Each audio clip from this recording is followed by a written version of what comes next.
Welcome to the Museum of Aquarium and Pet History. Thank you again for coming to one of our 5-minute videos where we open some incredible new finds for the museum. And we shall see what people have sent us today. Ooh, this is from a friend of mine. And I actually know what this is.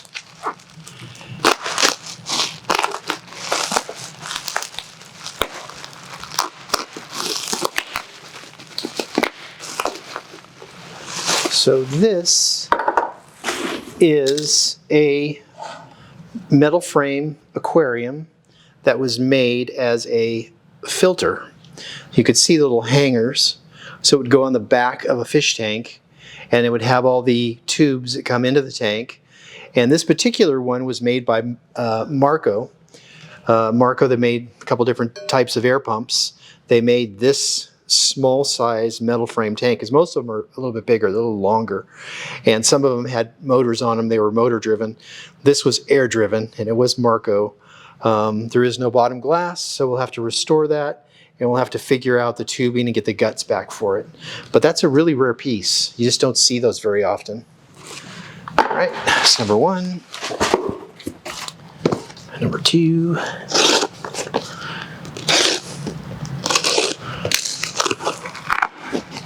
And that's, again, Marco, no relation to my cousin Mark, by the way. Oh, this is from Steve Eddy, so this must be a little gift. It says, "This certifies that you had a personal encounter with me and that you found me warm, polite, intelligent, and funny. Steve Eddy." That's very cool. He's a fish guy that I run into at the cichlid convention every year, and he's super, super nice guy. And he's actually donated quite a few things to the museum.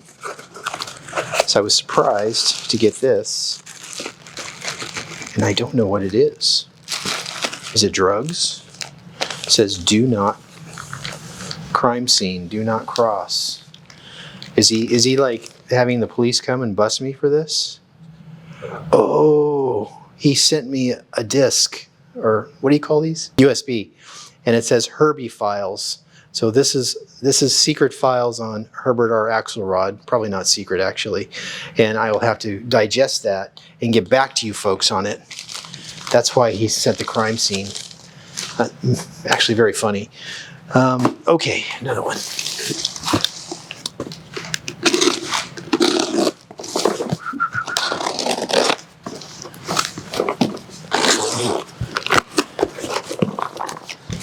All right.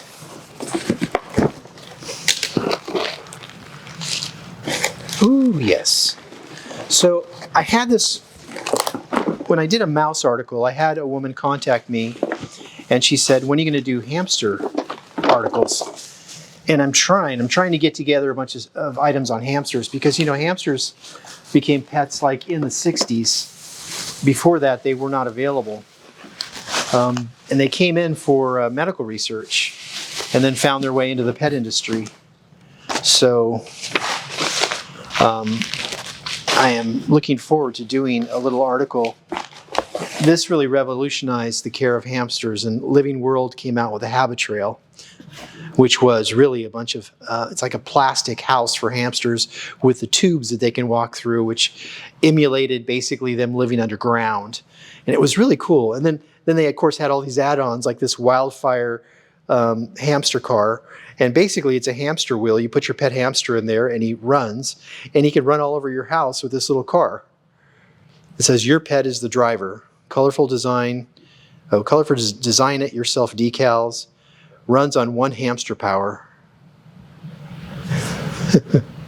Recommended for boys and girls over 3 years of age.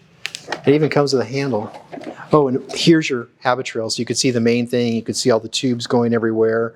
You see they have a little satellite thing here that they could run like a wheel.